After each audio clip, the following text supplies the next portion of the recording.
Whither the woother? If I had my druthers, I'd rather the weather be blustery forever.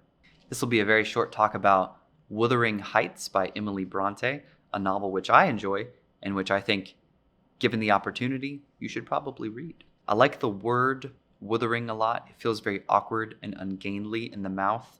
It feels like your lips and your tongue are doing a tango or a dance, and one partner is trying to lead the other partner and not doing a very good job of it. I also like to think of the word wuthering as a portmanteau or a combination of two words, weather and bluster. I think of wind, snow, inclement weather, harsh, good English country weather.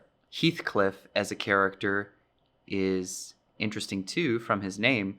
It's also kind of a portmanteau. We have heath and cliff, heath being sort of like a flat plain where heather grows, and then cliff being like a rocky face, an escarpment. There's also the connotation in his name of his being very sharp and violent, a fall on the craggy rocks. This is a very confusing book. Confusing because it's a frame story within a frame story within a frame story. So Lockwood is our narrator, but he talks to Nellie Dean, who is the maid or the housekeeper, and she is the teller of a lot of the story.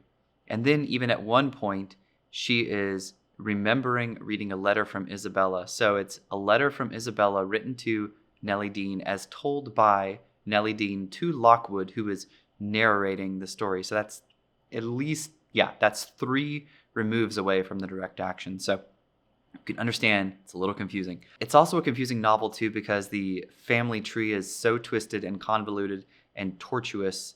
It's really difficult to follow. There are multiple Catherines. There are lots of men in the novel whose names begin with the letter H. Heathcliff, Hareton, Henley. And then of course, there's a little bit of incest as well. Although Heathcliff is adopted, so it's not genuine incest. I guess maybe it's incest light. And then at the end, the cousins do sort of get romantically involved as well. And these are biological cousins, so that's a little bit more incesty. But the Heathcliff and Catherine romance is incest light. And the incest at the end of the novel is sort of incest reduced fat.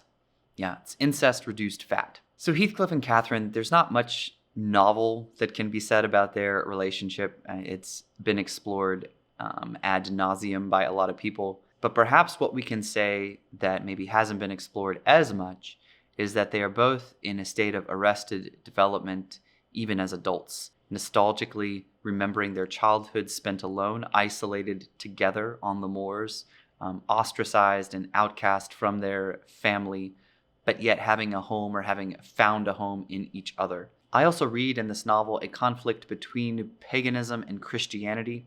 Heathcliff and Catherine sort of symbolize the pagan aspect. They're very tied to nature and the land, obviously with Heathcliff's name.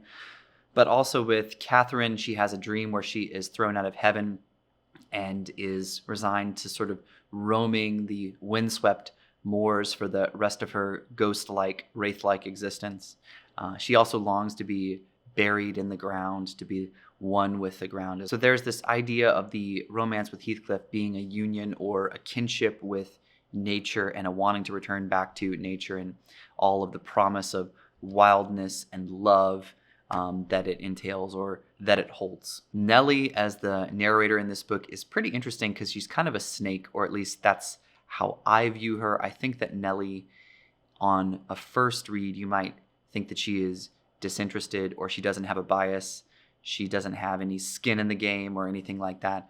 But on a second read, I read that she is very preferential or very biased toward Heathcliff and against all of his enemies. She is dishonest. She is dishonest because she withholds the truth. She knows the truth, but she doesn't tell other characters the truth in a lot of instances in this book. If you haven't watched the music video Wuthering Heights by Kate Bush, with all of the attendant crazy dancing that she does, you should do it. Of course, Kate Bush has experienced a resurgence in popularity because of Stranger Things, Running Up That Hill. But if you really want to see where it all started, you can go back to Wuthering Heights. This was the hit that sort of thrust her into the limelight, into the spotlight, and made her a star I think that Heathcliff is an ironic, Byronic hero.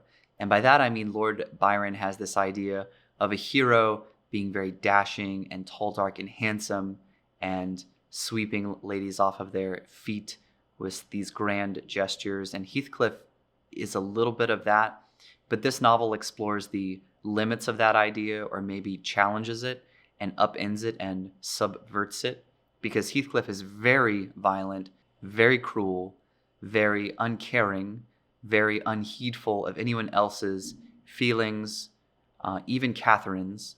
He is cruel to her.